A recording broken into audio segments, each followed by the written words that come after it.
नमस्ते नमस्कार प्यारे साथियों, कैसे हैं आप सभी। आशा करती हूँ, उम्मीद करती हूँ सभी प्यारे बच्चे एकदम बढ़िया हैं, एकदम मस्त हैं, बहुत ही बेहतरीन, बहुत ही स्वस्थ हैं। आप सभी प्यारे साथियों का मैं स्वागत करती हूँ आपके अपने प्यारे से परिवार रोजगार विद अंकित में। तो जल्दी से सारे प्यारे बच्चे क्लास के साथ जुड़ जाइए और फिर अपने टॉपिक को हम लोग शुरू करते हैं। तो जैसा कि कल की क्लास में हम लोगों ने बात करी थी WBC के बारे में। WBC जिसको हम लोग ल्यूकोसाइट के नाम से भी जानते हैं, ये आपके शरीर में 8 से 10 हज़ार होती हैं और इनकी मृत्यु रुधिर में होती है। और ये आपको जो आप लोगों को प्यारे बच्चों इम्यूनिटी देती है, रोगों से लड़ने की शक्ति प्रदान करती है। इनके अंदर केंद्रक होता है और इनकी कोई निश्चित शेप नहीं होती, इनकी जो शेप है वो इरेगुलर होती है। तो ये सारी बातें हमने कल की क्लास में करी थी। आज हम बात करेंगे प्लेटलेट्स के बारे में। तो सभी बच्चे क्लास के साथ जुड़ेंगे और एक बार बता दीजिए आवाज़ आप लोगों की मेरी आवाज़ आप लोगों तक पहुंच रही है, कोई दिक्कत हो तो जल्दी से बताएं भाई। नमस्ते सभी को, नमस्कार, हाथ जोड़कर प्रणाम, राधे राधे। तो आइए, कल की क्लास में हम लोग कर रहे थे प्लेटलेट्स को, तो कहानी प्लेटलेट्स के साथ हम शुरू करते हैं। प्लेटलेट्स जो होते हैं जिनको हम हिंदी में बिंबाणु कहते हैं, तो हम बिंबाणु के साथ आज क्लास शुरू करने वाले हैं। बिंबाणु, ठीक है। तो कल की क्लास में मैंने आप लोगों को कहा था कि जो हम लोगों की प्लेटलेट्स होती हैं इनके बारे में अगर हम बात करते हैं तो इनका साइंटिफिक नेम क्या होता है, इनका वैज्ञानिक नाम क्या होता है, ये आपको पूछेगा। इनके वैज्ञानिक नाम की जब आप चर्चा करते हो, साइंटिफिक नेम, इनका जो साइंटिफिक नेम होता है वो आप बताएंगे मुझे क्या होता है, मैंने कल आपको कहा था। तो जब भी हम लोग बात करते हैं प्लेटलेट्स के साइंटिफिक नेम की तो ये होता है थ्रोम्बोसाइट। क्या होता है प्यारे बच्चों, कल मैंने आपको कहा था थ्रोम्बोसाइट होता है, थ्रोम्बोसाइट, क्लियर। हिंदी में भी हम लोग लिखते हैं थ्रोम्बोसाइट।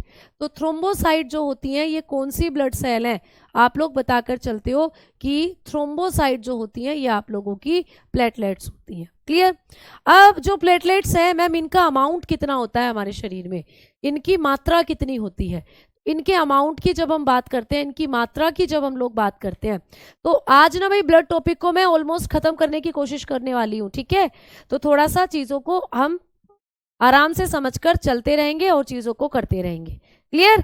अब आ जाओ, अब हम आगे बात करेंगे और बात करने वाले हैं अब कि भाई अमाउंट कितना होता है। तो आपने बात करी थी अमाउंट जो होता है वो होता है, आपने बताया कि 1.5 से 4.5 लाख। तो कल की क्लास में ये पॉइंट हमने लिख लिया था। अब हम बात कर रहे हैं कि मैम इनका जीवन काल कितना होता है भाई प्लेटलेट्स का, ये कितने दिन तक आपके शरीर में जिंदा रहती है, इनका लाइफ स्पैन कितना होता है।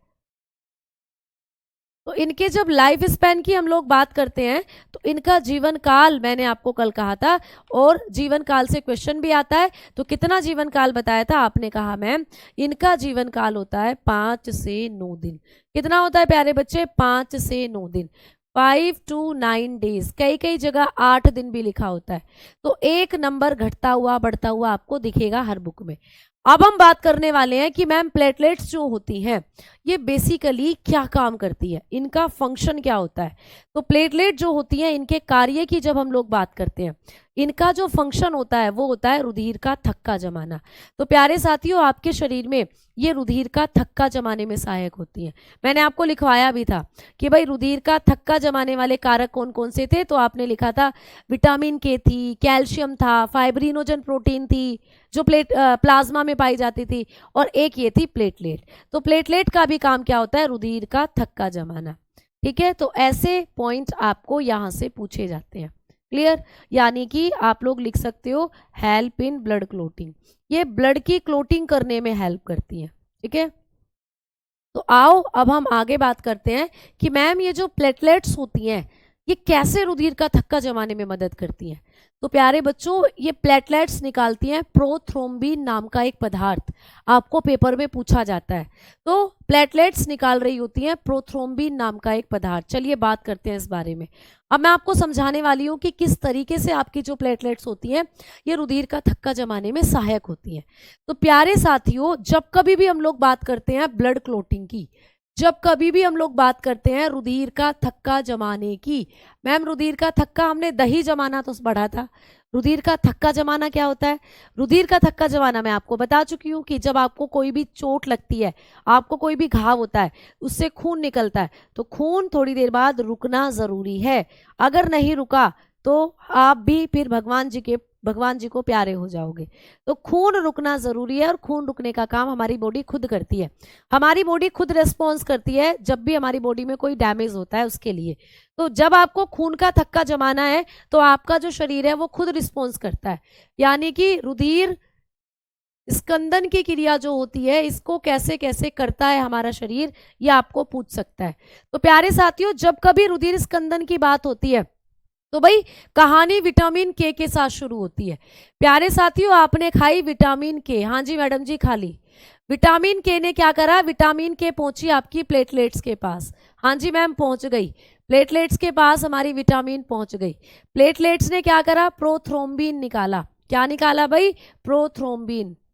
ठीक है, प्लेटलेट्स ने निकाला प्रोथ्रोम्बिन नाम का एक पदार्थ। और प्रोथ्रोम्बिन जो है ये कैल्शियम की उपस्थिति में, आपके शरीर में कैल्शियम भी है, कैल्शियम आपके ब्लड में है, तो ये कैल्शियम की उपस्थिति में कन्वर्ट हो जाता है थ्रोम्बिन में। किसमें कन्वर्ट हो जाता है? थ्रोम्बिन में। और मैम ये थ्रोम्बिन जो होता है ये किस में कन्वर्ट हो जाएगा, या ये थ्रोम्बिन किसको एक्टिव करेगा? आपके प्लाज्मा में जो एक प्रोटीन थी, क्या नाम था उसका? प्लाज्मा में आपकी जो फाइब्रिनोजन नाम की प्रोटीन होती है ये उसको एक्टिव करेगा, फाइब्रिनोजन को एक्टिव करेगा। और फाइब्रिनोजन कन्वर्ट हो जाएगी फाइब्रिन में। किसमें कन्वर्ट हो जाएगी प्यारे बच्चे?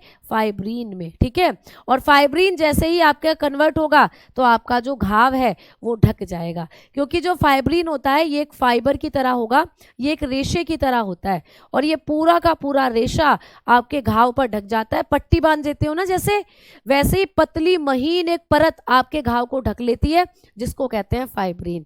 और यही फाइब्रिन फिर रुधिर का थक्का जमा देती है, यानी खून निकलना बंद हो जाता है। तो ये प्रक्रिया होती है ब्लड क्लोटिंग की। अब इसको हिंदी में भी सुन लो। मुझे पता है कई बच्चों के कमेंट आ रहे होंगे मैम हिंदी में, देखो मिल ही गया है ना, तो आ जाओ अब हम इसको हिंदी में भी पढ़ते हैं। चलो भाई, तो आप लोगों ने क्या करा प्यारे बच्चे? विटामिन के खाई। हाँ जी मैडम जी खा ली, विटामिन के खा ली। विटामिन के पहुंची आपके बिंबाणुओं के पास। बिंबाणु क्या होते हैं? प्लेटलेट। आपके शरीर में जो बिंबाणु है उनके पास पहुंची विटामिन के, और कहा अरे बिंबाणुओं निकालो प्रोथ्रोम्बिन। बिंबाणु कहते हैं ठीक है मैडम जी, विटामिन के मैडम हम निकालेंगे अब प्रोथ्रोम्बिन। प्रोथ्रोम्बिन एक केमिकल होता है बेटा, ठीक है।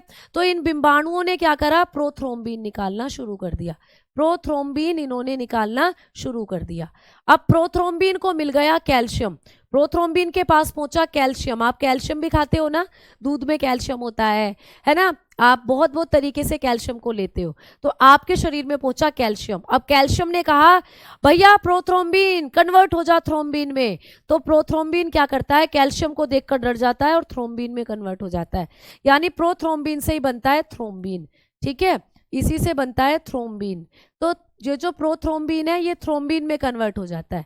अब ये थ्रोम्बिन जो होगा प्यारे बच्चे, ये क्या काम करेगा? ये पहुंचेगा आपके प्लाज्मा में, आपके रक्त के प्लाज्मा में पहुंचता है थ्रोम्बिन, और रक्त के प्लाज्मा से कहता है भाई साहब तुम्हारे पास एक प्रोटीन है ना। प्लाज्मा कहता है मेरे पास तो बहुत सारी प्रोटीन है, मेरे पास तो एल्ब्यूमिन है, ग्लोबुलिन है, फाइब्रिनोजन है, तू बता तुझे कौन सी चाहिए। तो ये प्रोथ्रोम्बिन कहता है प्लाज्मा से भाई साहब हमें थोड़ी देर के लिए ये फाइब्रिनोजन प्रोटीन दे दोगे। प्लाज्मा कहता है क्या करेगा? इससे एक रेशे जैसा, इससे एक तंतु, एक धागे जैसी संरचना बनाऊंगा जो घाव को ढक लेगी और घाव से खून निकलना बंद हो जाएगा। तो प्लाज्मा कहता है अच्छा इतना अच्छा काम करेगा, जा ले जा। तो ये थ्रोम्बिन फाइब्रिनोजन के पास जाता है और फाइब्रिनोजन से कहता है मैडम जी जरा फाइब्रिन में कन्वर्ट हो जाना। ये कहती है फाइब्रिनोजन ठीक है भाई, मैं भी फाइब्रिन में कन्वर्ट हो जाती हूँ।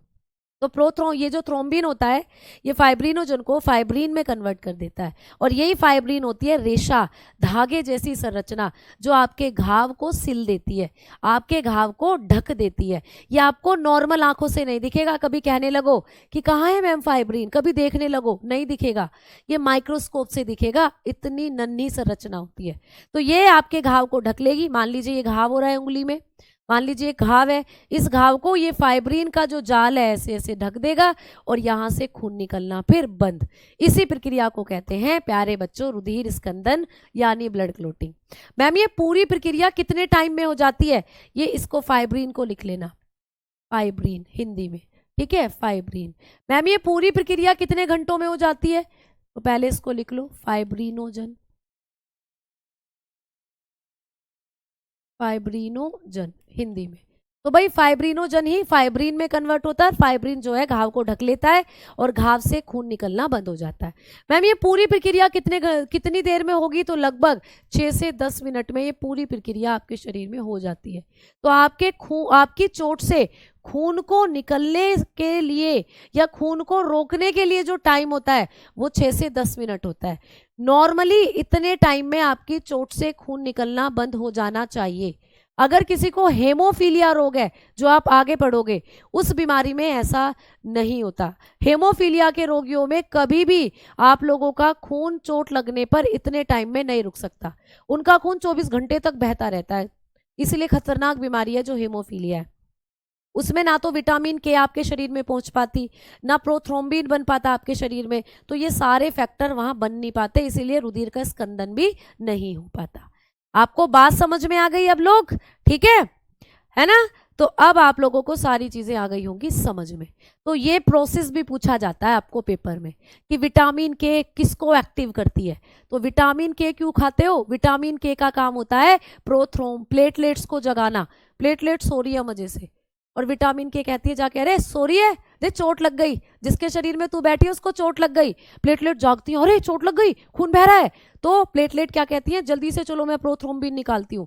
तो प्लेटलेट जो होती हैं ये प्रोथ्रोम्बिन निकालती हैं। प्रोथ्रोम्बिन कैल्शियम के पास जाता है, कैल्शियम से कहता है मुझे थ्रोम्बिन में कन्वर्ट कर दो। तो कैल्शियम इसको थ्रोम्बिन में कन्वर्ट करता है। थ्रोम्बिन भागा भागा प्लाज्मा में जाता है। प्लाज्मा से कहता है चोट लग गई, उठो, फाइब्रिनोजन दो, फाइब्रिनोजन दो।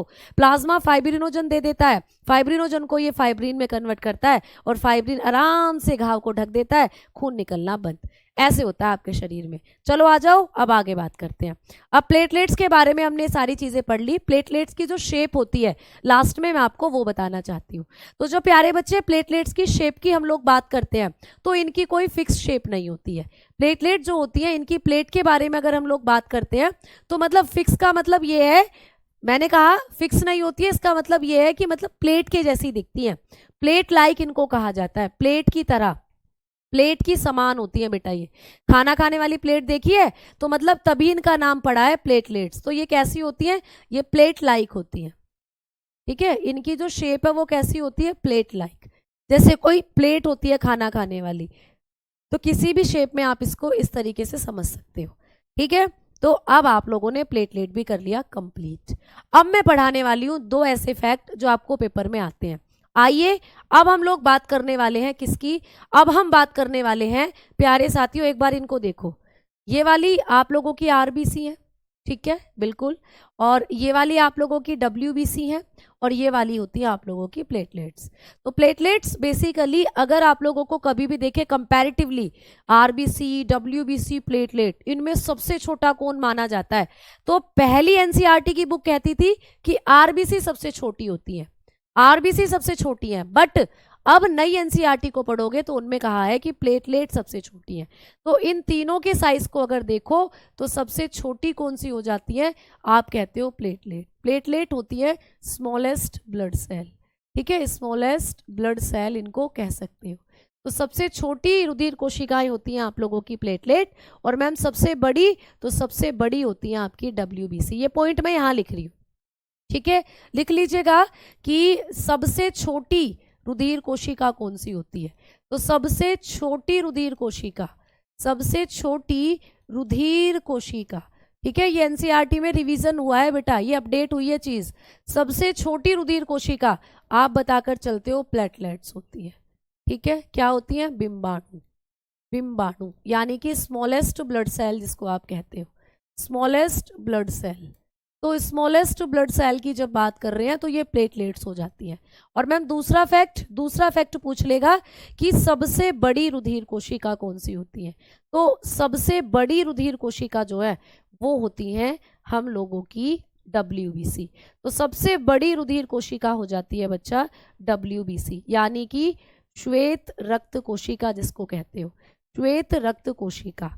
यानी इसका नाम होता है इंग्लिश में, इनको कहते हो आप WBC, व्हाइट ब्लड सेल। तो आपको कभी भी पूछे कि बिगेस्ट ब्लड सेल कौन सी होती है, तो आप लोग बताकर चलते हो आप लोगों की जो WBC है ये सबसे बड़ी रुधिर कोशिका मानी जाती है। तो ये पॉइंट भी आप लोग ऐड कर लीजिएगा अपने नोट्स में। आइए अब हम बात करते हैं कि मैम इन तीनों का अनुपात कितना होता है।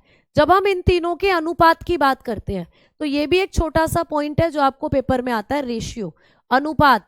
तीनों का रेशियो पूछ लेता है। मैम किस किस का आपको पूछता है कि हमारे ब्लड में बताओ RBC, WBC, ठीक है, और प्लेटलेट्स जो होती हैं, प्लेटलेट्स, इनका अनुपात क्या होता है। RBC, WBC और प्लेटलेट्स का अनुपात क्या होता है, ये आपको पेपर में पूछेगा।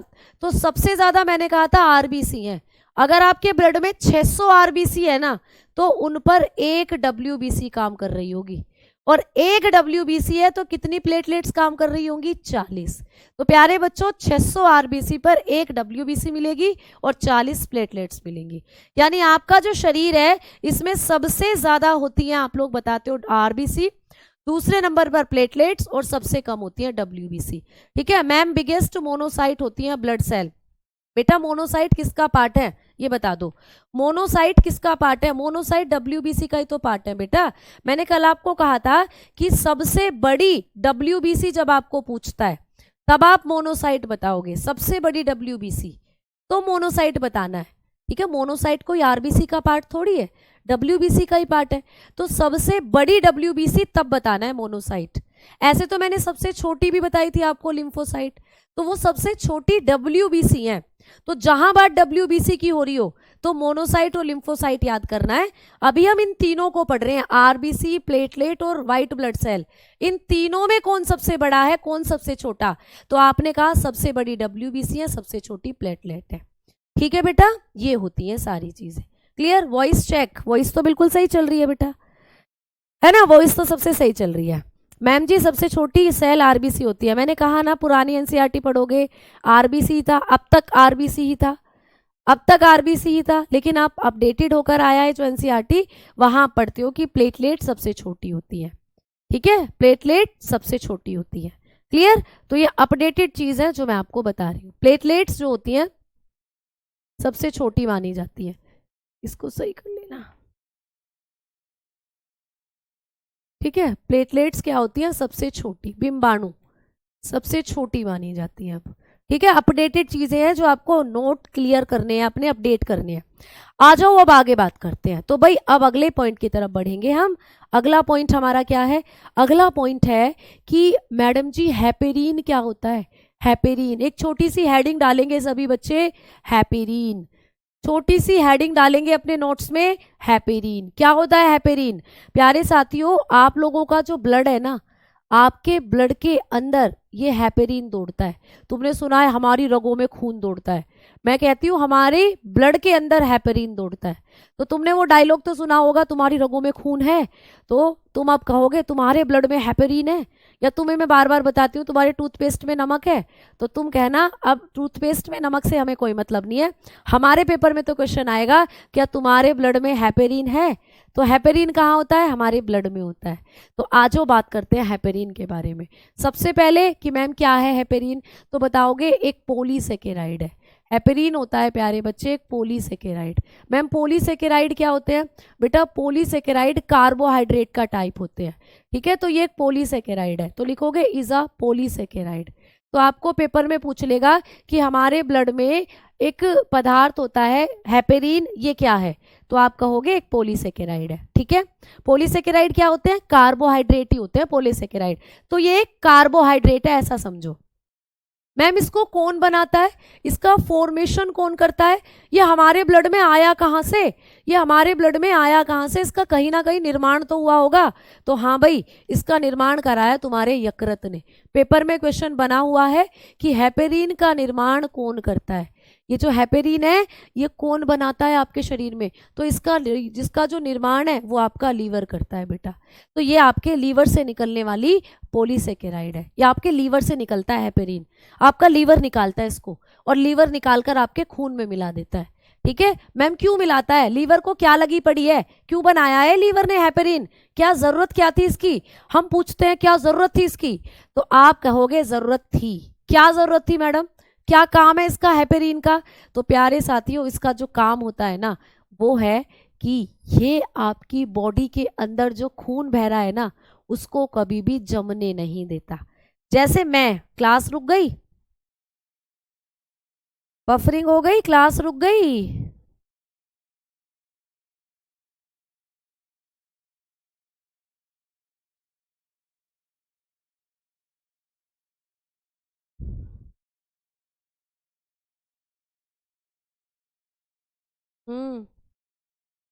कुछ ना।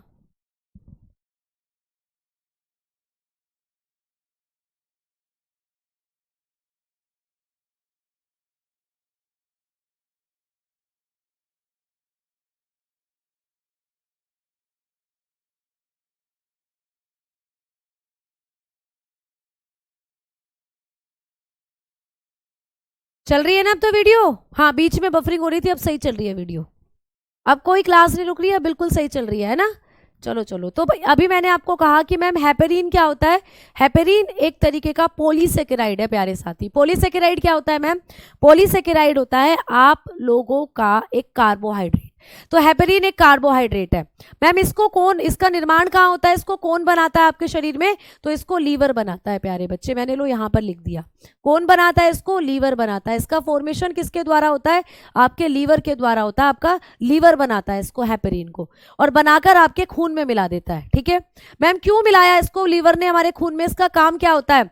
तो ये धमनी तथा शिराओं में रुधिर को जमने से बचाता है। तो आप बताओगे धमनियों में तथा शिराओं में, धमनियों में तथा शिराओं में, शिराओं में रुधिर को जमने से बचाता है। ठीक है, तो आप लोग ये इसका काम जरूर याद रखेंगे, रुधिर को जमने से बचाता है। क्लियर? तो आप लोग लिखेंगे इसका काम क्या होता है, तो धमनी तथा शिराओं में रुधिर को जमने से बचाता है। ठीक है, अब मैडम जी कैसे, पहले लिख दूं फिर समझाती हूँ। तो लिखना, it prevent blood clotting, it prevent blood clotting inside the artery and when. ठीक है, inside the artery and when. भाई आप लोगों के शरीर में आर्टरी, आर्टरीज एंड वेन, अच्छा आप अच्छे से पढ़ चुके हो कि आपके शरीर में होती है धमनियां और शिराएं। आपके शरीर में जो खून दौड़ रहा है ना, छोटी छोटी नसों में दौड़ रहा है, छोटी छोटी ट्यूब लाइक स्ट्रक्चर में दौड़ रहा है, जिनको आप धमनी और शिरा कहते हो। इनके अंदर ही बंद है तुम्हारा खून। अब जैसे मैं हूं यहाँ, अभी मैं तुम्हें पढ़ा रही हूँ, क्यों पढ़ा रही हूँ? क्योंकि अच्छा खासा खून दौड़ रहा है मेरी नसों में, है ना? अभी मैम अगर ये खून दौड़ना बंद हो जाए आपके शरीर में, या आपकी जो नसें, आपकी जो धमनी और शिराएं हैं, उनमें अगर जितना खून है वो जम जाए, एक जगह इकट्ठा हो जाए, खून बहे ही ना आगे, को आपके दिल तक ही ना पहुंचे, आपके ब्रेन तक ही ना पहुंचे, तो मेरे साथ क्या होगा? मैं राम प्यारी हो जाऊंगी, फिर भगवान को प्यारी हो जाऊंगी, है ना? तो प्यारे बच्चों, आपकी बॉडी में जो कंटिन्यूअसली ब्लड का फ्लो बना हुआ है, आपकी नसों में जो खून कंटिन्यूअसली दौड़ रहा है, उसको दौड़ाने के पीछे यही है। ये भाग मिल्खा भाग कहता है आपके ब्लड से, कहता है हेपेरिन ब्लड से, भैया भाग भाग मिल्खा भाग। तो ब्लड जो है वो भागता ही रहता है, भागता ही रहता है, रुकता ही नहीं है।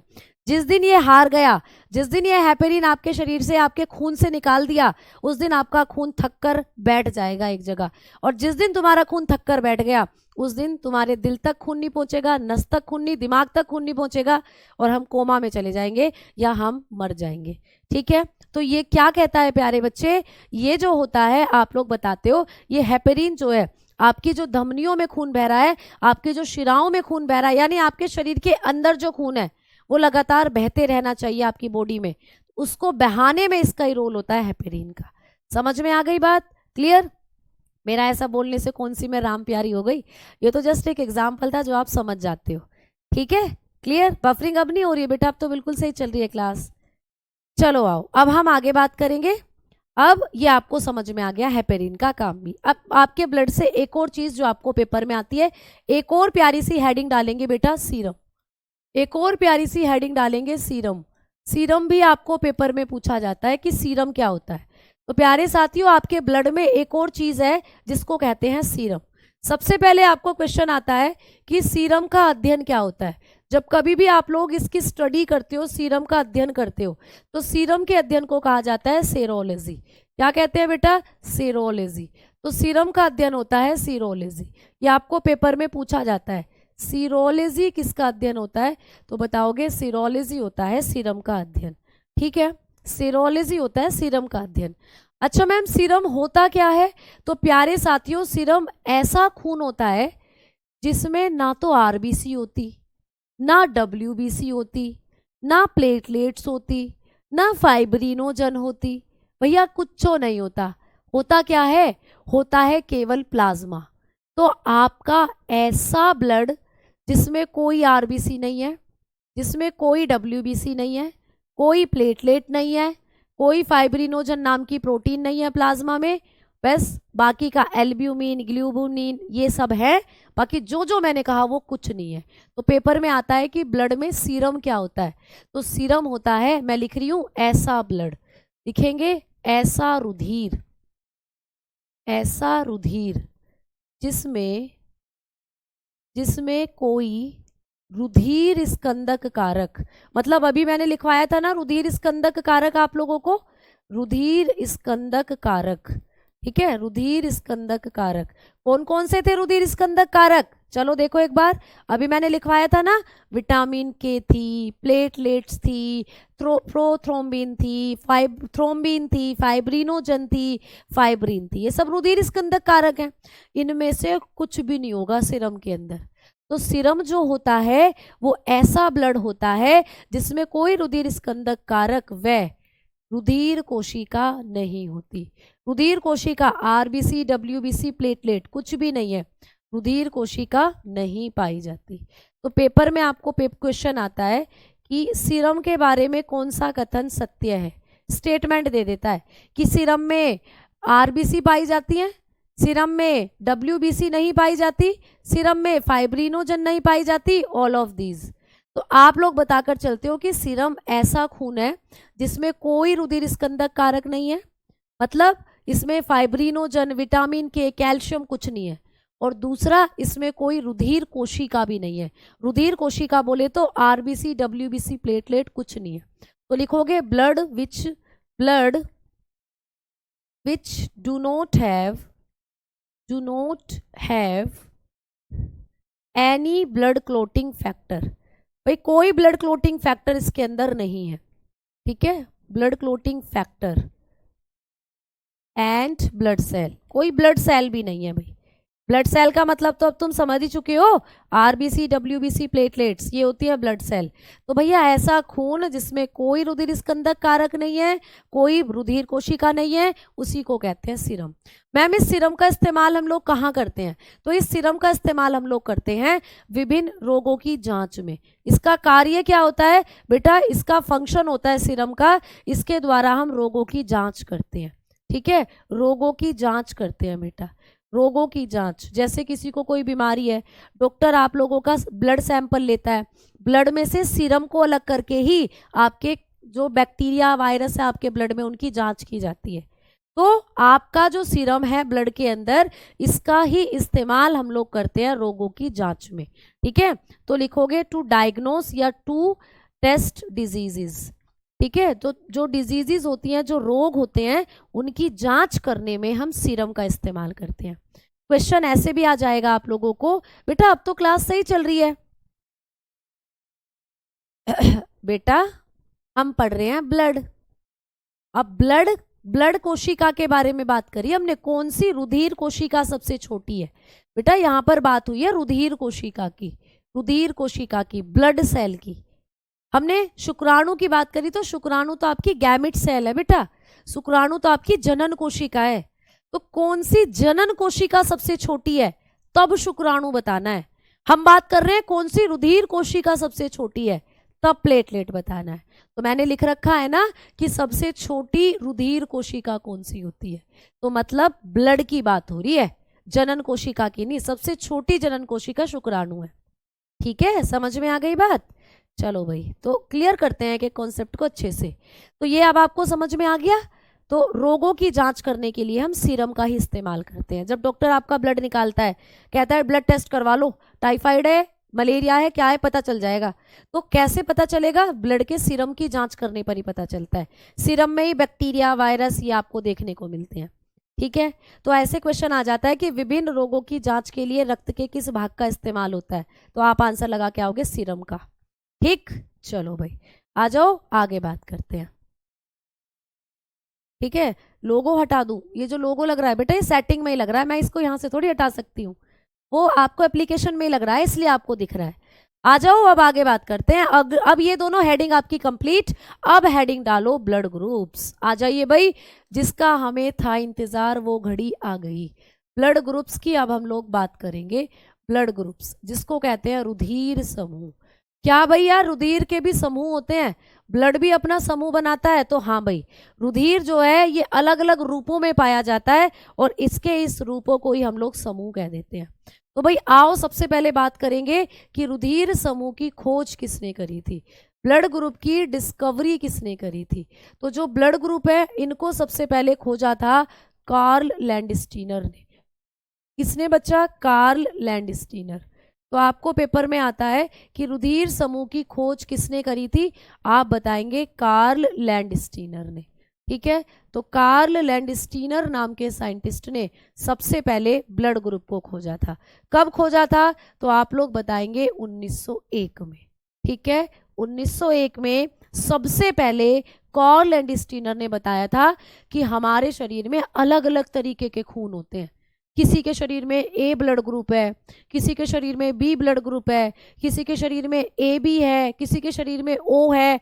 तो मतलब सबसे पहले रुधिर समूह की जो खोज करी थी वो कार्ल लैंडस्टीनर ने करी थी। ठीक है, चलो अब हम लोग बात करते हैं कि मैम कार्ल लैंडस्टीनर ने जब ब्लड ग्रुप को खोजा था तो इन्होंने बहुत अच्छा काम करा था भाई, तो इसीलिए 1930 में इन्हें नोबेल प्राइज भी मिला था बेटा। इन्हें 1930 में नोबेल पुरस्कार से सम्मानित किया गया था। तो इन्हें नोबेल पुरस्कार दिया था प्यारे बच्चे, कब? 1930 में। तो आपको ये भी क्वेश्चन आ जाता है कि किसको 1930 में रुधिर समूह की खोज से संबंधित होने पर नोबेल पुरस्कार दिया था, तो बताओगे कार्ल लैंडस्टीनर को। तो इन्हें नोबेल प्राइज भी दिया गया था प्यारे साथियों। ठीक है, ये वाली चीज भी आपको याद रखनी है। अब हम आगे बढ़ेंगे कि मैम कार्ल लैंडस्टीनर ने कौन कौन से ब्लड ग्रुप की खोज करी थी। पहला पॉइंट तो हमने पढ़ा कि भाई इन्होंने नोबेल प्राइज जीता था क्योंकि ब्लड ग्रुप की खोज करी थी। दूसरा पॉइंट पढ़ेंगे कि मैम इन्होंने कौन कौन से ब्लड ग्रुप की खोज करी थी। तो प्यारे साथियों इन्होंने 3 ब्लड ग्रुप खोजे थे। मैम होते कितने हैं? होते हैं 4। हमारे शरीर में, हम इंसानों में 4 तरीके के ब्लड मिलते हैं। तो मैम इन 4 में से कितने ब्लड इन्होंने खोजे थे? इन्होंने 3 खोज दिए थे। 3 कौन कौन से? तो आप बताओगे ए बी एंड ओ। तो इन्होंने 3 ब्लड ग्रुप को खोजा था, ए बी ओ। अब इन तीनों को मिलाकर इन्होंने कहा ए बी ओ रुधिर समूह तंत्र। तो आपको पेपर में क्वेश्चन आता है कि ए बी ओ रुधिर समूह तंत्र की जो खोज थी, ठीक है, को खोजा था कि खोज किसने करी, ये आपको पेपर में पूछा जाता है। तो आप बताओगे कि ए बी ओ रुधिर समूह तंत्र को खोजा था किन्होंने? कार्ल लैंडस्टीनर ने। तो पेपर में ऐसे क्वेश्चन आता है कि मानव में 4 तरीके के ब्लड ग्रुप पाए जाते हैं, इन 4 में से कौन कौन से रुधिर समूह को कार्ल लैंडस्टीनर ने खोजा? तो आप बताते हो ए को खोजा, बी को खोजा और ओ को खोजा, और इन तीनों को मिलाकर क्या कहा गया? ए बी ओ रुधिर समूह तंत्र कहा गया। तो सीधा सीधा क्वेश्चन ऐसे भी आ जाता है कि ए बी ओ रुधिर समूह तंत्र की खोज किसने करी थी? आप फिर भी आंसर ठोक कर आते हो कार्ल लैंडस्टीनर। ठीक है, तो आप लोगों को कभी भी पूछता है A B O blood group system जो था इसको किसने खोजा, तो A B O blood group system की जो खोज करी थी वो कार्ल लैंडस्टीनर ने करी थी, याद रखोगे। ठीक है, चलो मैम, अब आपने अभी अभी कहा कि हम मानवों में, हम इंसानों में ब्लड ग्रुप तो 4 होते हैं, है ना मैडम जी। आपने अभी अभी कहा कि अगर हम मानव की बात करते हैं, अगर हम इंसानों की बात करते हैं, तो हमारे अंदर तो रुधिर 4 होते हैं, हमारे अंदर तो 4 प्रकार के रुधिर होते हैं, 4 टाइप के ब्लड होते हैं। आपने कहा ए होता है, आपने कहा बी होता है, आपने कहा ओ होता है, और आपने कहा ए बी होता है। इन 4 में से इन 3 को तो आपने कहा अभी अभी कि कॉर्लैंड स्टीनर भाई साहब ने खोज दिया था, है ना। लेकिन ये जो एक बच्चा यहाँ पर ए बी, जिसके भी शरीर में ए बी ब्लड ग्रुप है, वो तो परेशान हो रहा होगा। अब मेरे अंदर तो ए बी ब्लड ग्रुप है। कितने बच्चों का ब्लड ग्रुप ए बी है, जल्दी बताओ। कितने बच्चों का ब्लड ग्रुप ए बी है, जल्दी से बताओ। यहाँ पर जो भी बच्चे क्लास के साथ जुड़े हुए हैं, है ना, कितने बच्चों का ब्लड ग्रुप ए बी है। आरबीसी की खोज ल्यूवेनहॉक नाम के साइंटिस्ट ने करी थी बेटा, ल्यूवेनहॉक ने। जब हम अभी ल्यूवेनहॉक को पढ़ेंगे ना, तो मैं वहां आपको लिखवाऊंगी भी इस पॉइंट को, ठीक है, क्लियर। हाँ जी, हाँ जी, हाँ जी, 1902 में है प्यारे बच्चे, आप लोग बताकर चलते हो जो ए बी ब्लड ग्रुप है 1902 में। ये सन भी आपको बड़े परेशान करते हैं। अब आप लोगों को यहाँ मैंने 1901 लिखा है, आप नेट पर सर्च करोगे कई जगह आपको 1900 मिलेगा, 1900 मिलेगा कई जगह। 1900 और 1901 दोनों ही सही हैं अपने आप में, लेकिन हम एनसीईआरटी के आधार पर चलते हैं तो 1901 हम लिखकर चलते हैं, ठीक है। 1902 में जो हुआ था वो ए बी ब्लड ग्रुप की खोज हुई थी। अब ए बी ब्लड ग्रुप को किसने खोजा, ये आपको पूछेगा। तो ए बी ब्लड ग्रुप की जो खोज करी थी वो 2 वैज्ञानिकों ने मिलकर करी थी। ए बी ब्लड ग्रुप को जो खोजा था, अभी मैं पीछे बता रही हूँ किसने करी थी। अब बच्चे बोल रहे हैं कि ए बी ब्लड ग्रुप किसका है, मेरा तो ए है, ओ है, बी है, मेरा ए है, मेरा बी है, बी पॉजिटिव है, मेरा ओ पॉजिटिव है। चलो भैया, जो भी ए बी पॉजिटिव वाले बच्चे हैं या ए बी ब्लड ग्रुप वाले बच्चे हैं वो बेचैन हो गए, हमारे ब्लड ग्रुप को किसने खोजा, हमें भी बताओ। तो आ जाओ बात करते हैं। अगर आपको पूछे कि ए बी ब्लड ग्रुप की खोज किसने करी थी, ए बी रुधिर समूह जो है, ए बी रुधिर समूह की खोज किसने करी, तो आप लोग बताकर चलते हो कि ए बी ब्लड ग्रुप जो था इसकी जो खोज करी थी वो 2 साइंटिस्ट ने करी थी। स्टर्ली, एक तो थे भैया स्टर्ली और दूसरे थे डिकैस्टेलो, दूसरे थे डिकैस्टेलो। स्टर्ली और डिकैस्टेलो ने 1902 में प्यारे साथियों खोजा था किसको, आप लोग बताकर चलते हो ए बी ब्लड ग्रुप को, ठीक है। तो आप लोग बताएंगे discovery of A B blood group. तो ए बी ब्लड ग्रुप जो था इसको किसने खोजा, आप लोग बताएंगे स्टर्ली और डिकैस्टेलो ने खोजा था। नाम लिख लेंगे, स्टर्ली एंड डिकैस्टेलो। तो स्टर्ली और डिकैस्टेलो नाम के साइंटिस्ट थे, इन्होंने खोजा था ए बी ब्लड ग्रुप को। ये दोनों कौन थे, ये दोनों थे कॉर्लैंड स्टीनर के स्टूडेंट। जैसे तुम सारे के सारे मेरे स्टूडेंट हो, है ना, भविष्य में कुछ चमत्कार तो करने वाले हो, मुझे दिख रहा है तुम सारे के सारे, तो तुम मेरे स्टूडेंट हो। वैसे ही कॉर्लैंड स्टीनर के ये दोनों स्टूडेंट थे। तो जब कॉर्लैंड स्टीनर ने ए बी और ओ ब्लड ग्रुप को खोज दिया, इन्होंने कहा हम भी कुछ खोजेंगे, हम भी कुछ खोजेंगे। इन्होंने खोजते खोजते खोज निकाला ए बी ब्लड ग्रुप को। तो इस तरीके से चारों ब्लड ग्रुप इंसानों के खोज दिए गए। अब हम बात करेंगे कि मैम जब कॉर्लैंड स्टीनर जी ने ब्लड ग्रुप की खोज करी थी तो ब्लड में इन्होंने और कौन कौन सी चीजें हैं जिनको खोजा। तो बात करते हैं आइए एक छोटे से चार्ट की। अब मैं आप लोगों को एक छोटा सा चार्ट बनवाने वाली हूँ, एक छोटी सी टेबल। इस टेबल को जो बच्चा अच्छे से याद कर लेगा वो जिंदगी भर दोबारा फिर इसको कभी भी नहीं देखेगा चार्ट को, क्योंकि यहीं उसको ये चीजें याद हो जाएंगी, ठीक है। अब यहाँ याद हो जाएंगी तो उसके लिए आपको चीजों को बहुत अच्छे से समझना पड़ेगा। अब समझेंगे बिल्कुल, जब आप समझाओगी मैडम तो समझना तो पड़ेगा ही। तो समझो, आ जाओ। सबसे पहले हम लोग बात करेंगे कि जो कॉर्लैंड स्टीनर हैं, जब इन्होंने ब्लड ग्रुप को खोजा था तो ब्लड ग्रुप में या ब्लड के अंदर इन्हें और कौन कौन सी चीज देखने को मिली। तो बेटा इधर हम लिखेंगे रुधिर समूह, इधर हम हेडिंग डालेंगे रुधिर समूह, ब्लड ग्रुप, इधर हम हेडिंग डालेंगे ब्लड ग्रुप, ठीक है, ब्लड ग्रुप, इधर हम लिखेंगे ब्लड ग्रुप। अब आप मुझे बताओ कितने तरीके के ब्लड ग्रुप होते हैं, कितने तरीके के ब्लड ग्रुप होते हैं बेटा, पॉजिटिव और नेगेटिव। मैं दोनों का इफेक्ट बताऊंगी, मुझे थोड़ा सा टाइम तो दो, मैं दोनों बताऊंगी पॉजिटिव में क्या होगा नेगेटिव में क्या होगा। कोई खुशी वाली बात नहीं है मेरा पॉजिटिव है मेरा नेगेटिव, दोनों एक जैसे हो। बताऊंगी कैसे हो क्या हो, अभी समझ लो, वहां तक पहुंचो तो सही पहले, या डायरेक्ट ऊपर पहुंचना है, पहले पहली सीढ़ी पर तो चढ़ लो, ठीक है। देखो रुधिर समूह, जो ब्लड ग्रुप है वो कितने हैं मैम? आपने कहा 4 है। ए है, बी है, ए बी है और मैडम जी ओ है। चलो खोज गए, खोज दिए भाई, खोज दिए। अब आगे क्या करा कॉलैंड स्टीनर ने? उन्होंने इस ब्लड के अंदर एंटीजन को भी देखा। इधर हम हेडिंग लिखेंगे एंटीजन, एंटीजन हेडिंग लिखेंगे। एंटीजन क्या होता है? जिसको हिंदी में कहते हैं प्रतिजन, जिसको हिंदी में कहते हैं हम प्रतिजन। ठीक है, अभी समझ जाओगे कि प्रतिजन क्या है। पेपर में कभी भी आपको ब्लड ग्रुप देकर प्रतिजन पूछ लिया जाए, आज जो समझा रही हूँ पूरी जिंदगी याद रहेगा अगर अच्छे से समझ लिया तो, और बिना पढ़े फिर उसका पेपर में आंसर दे आओगे। दूसरा, कॉलैंड स्टीनर ने ब्लड में खोजी एंटीबॉडी। भाई एंटीबॉडी को भी देखा इन्होंने ब्लड में, प्रतिरक्षी जिसको कहते हैं, प्रतिरक्षी को भी देखा बेटा। और क्या देखा? और देखा RH फैक्टर, नाम बहुत सुना होगा RH फैक्टर का। RH फैक्टर, RH कारक कहते हैं जिसको, RH कारक कहते हैं जिसको। तो ये 4 चीजें जो थी ये भी आपको पढ़नी है, यहां से भी आपको क्वेश्चन बनते हैं। ठीक है, तो चलिए भाई शुरू करते हैं प्यारे बच्चे। ठीक है, चलिए भाई शुरू करते हैं। कौन सी धमनी शिरा डिऑक्सीजन रक्त ले जाती है?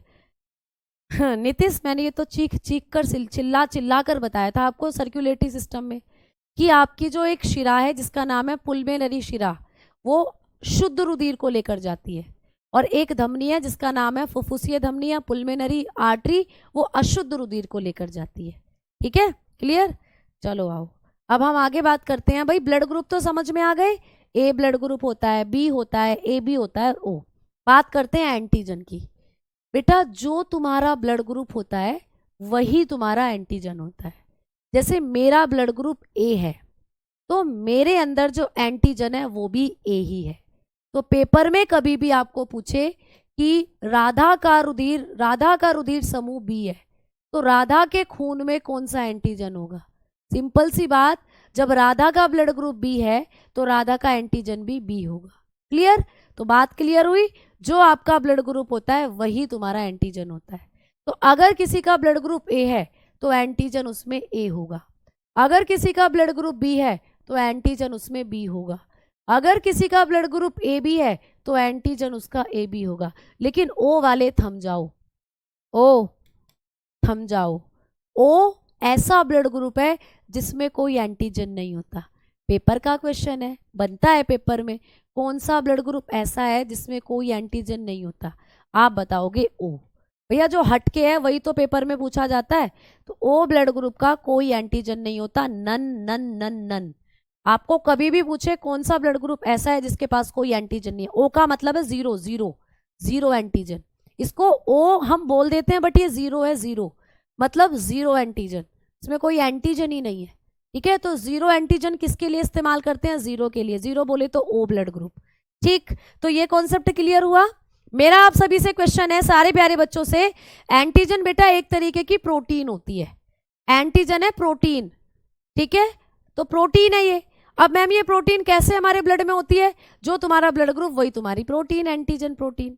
अब मेरा आप सभी से क्वेश्चन है, मैंने आपको क्वेश्चन दिया कि राम का ब्लड ग्रुप ए बी है, तो राम के रुधिर में कौन सा एंटीजन होगा? बताओ फटाफट सारे बालक। राम है, राम के अंदर जो खून है उसकी बॉडी में, उसमें राम का जो ब्लड ग्रुप है वो ए है, तो उसका एंटीजन क्या होगा? जल्दी से सारे बच्चे आंसर करो। राम जो है उसके शरीर में ए बी ब्लड ग्रुप है, तो उसका एंटीजन क्या होगा? ए बी ब्लड ग्रुप है राम का, तो उसका एंटीजन क्या होगा? बताओ भाई। मैम ब्लड टेस्ट लेते हुए ब्लड क्यों निकालते हैं? बेटा सारी चीज ब्लड में है, आपके शरीर के हार्मोन ब्लड में घुले हुए हैं, आपने जो खाया है वो ब्लड में घुला हुआ है, आपके शरीर में जो इन्फेक्शन गया है बैक्टीरिया का वो ब्लड में घुला हुआ है, सब कुछ ब्लड में है, इसीलिए ब्लड से ही तो टेस्ट होगा। ठीक है, ए बी होगा, ए बी होगा बिल्कुल। अगर भैया राम का ब्लड ग्रुप ए बी है तो उसके खून में एंटीजन भी ए बी होगा।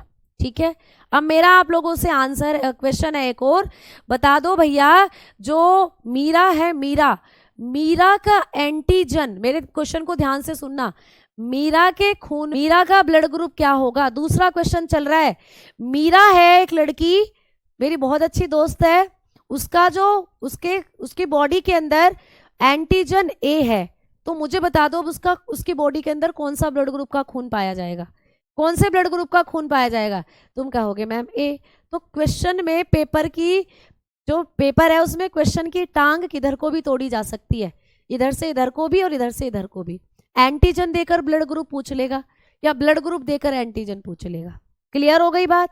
अब ओ के लिए तो भैया याद रखना है कोई एंटीजन नहीं है ना। आज वो बात करते हैं एंटीबॉडी की, प्रतिरक्षी की। मैम प्रतिरक्षी क्या है?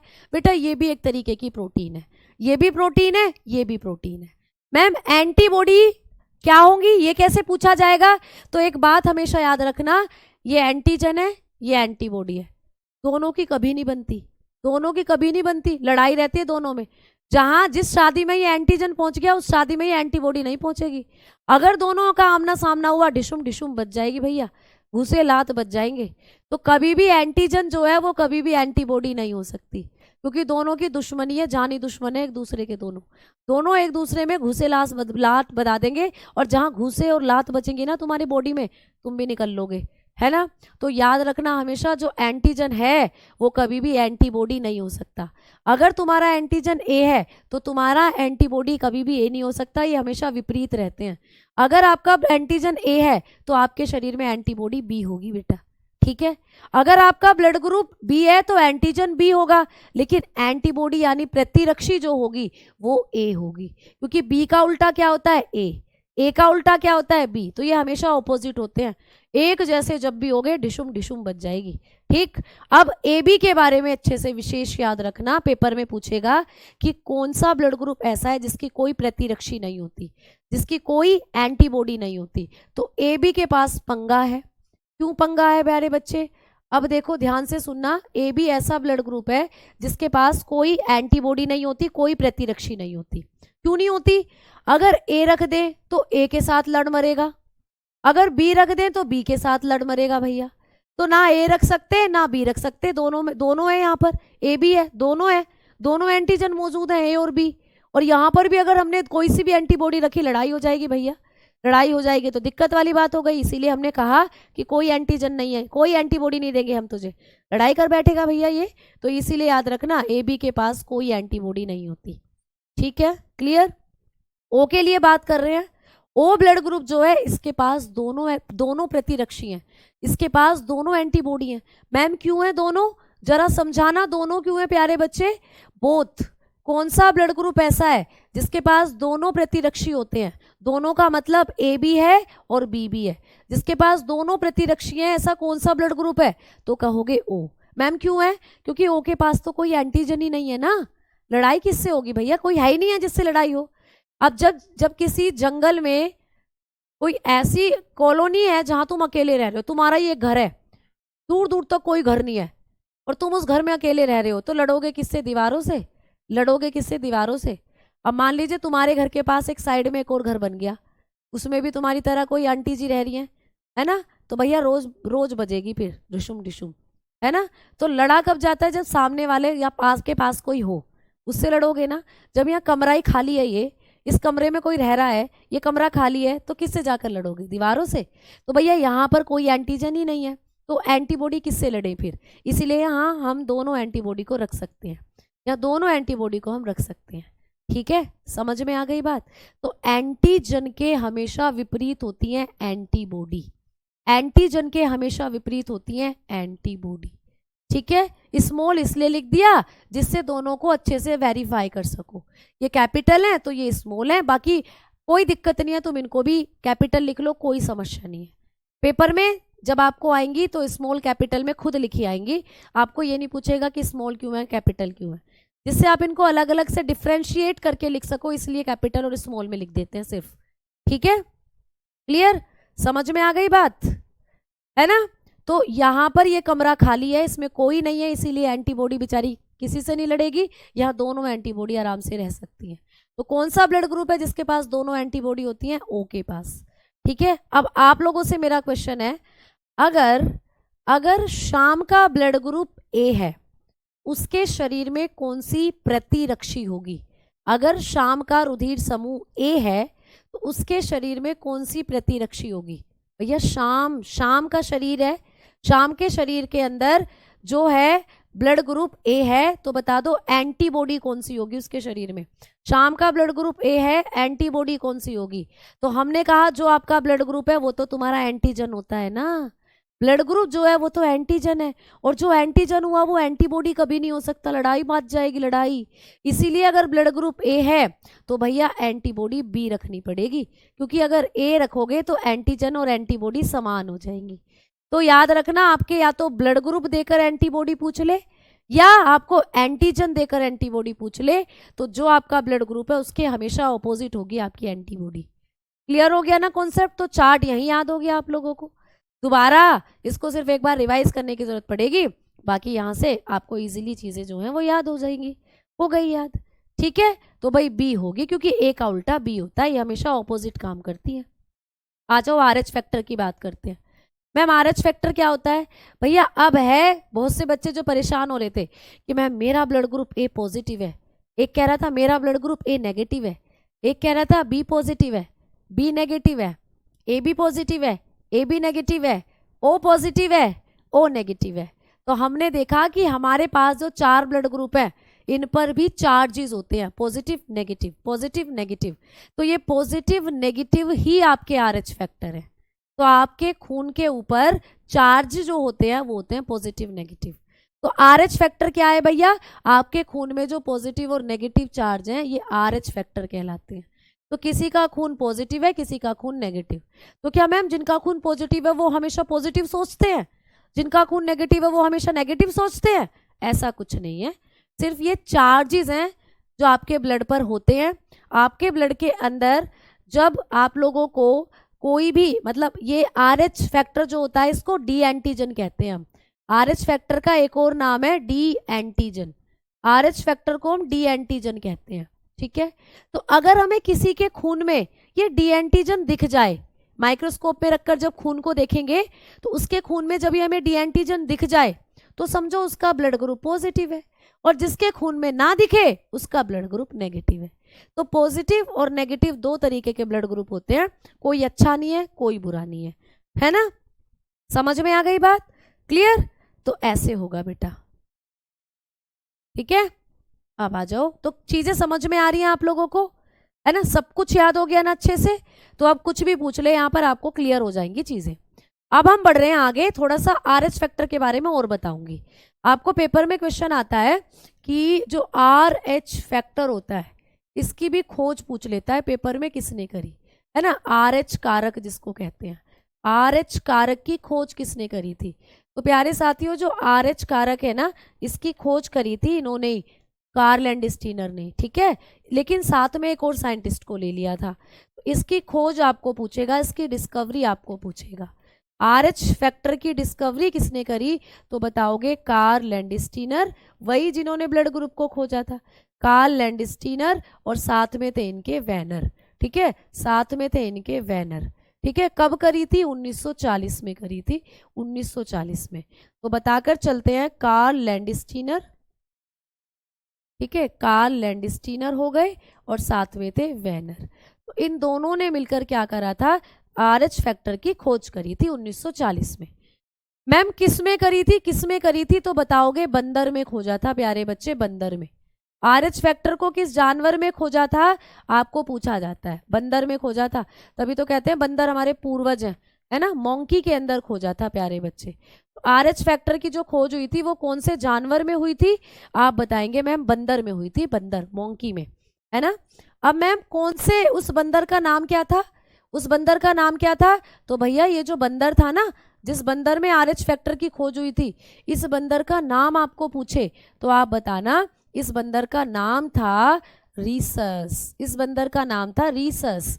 तो रीसस नाम के बंदर में, रीसस जो है बंदर का नाम है, या कई बार ये बंदर की प्रजाति भी बुक्स में दी हुई होती है कि उस बंदर में, जिस बंदर में आरएच फैक्टर की खोज हुई थी, उस बंदर का नाम या उस बंदर की प्रजाति क्या थी? तो नाम कह दो या उसकी प्रजाति कह दो, ये थी रीसस। ठीक है, क्या थी प्यारे बच्चे? रीसस। तो रीसस नाम का बंदर था जिसमें आरएच फैक्टर की खोज हुई थी। तो इस रीसस के नाम के ही 2 कैपिटल लेटर लेकर, आर और एच लेकर बना दिया आरएच फैक्टर। इस आरएच फैक्टर की कोई फुल फॉर्म नहीं है, ये रीसस के ही नाम के दो कैपिटल लेटर लेकर बनाया है बेटा, ठीक है, क्लियर। तो ये रीसस के नाम के ही दो कैपिटल लेकर बनाया है, कैपिटल लेटर लेकर बनाया है, जो ये है R H factor, R H factor, clear, समझ में आ गई बात, ठीक है। आ जाओ आगे बात करते हैं। बॉम्बे ब्लड ग्रुप के बारे में भी बताऊंगी, अभी बॉम्बे ब्लड ग्रुप भी पढ़ोगे, इनरा ब्लड ग्रुप भी पढ़ोगे, गोल्डन ब्लड ग्रुप भी पढ़ोगे, ठीक है, क्लियर।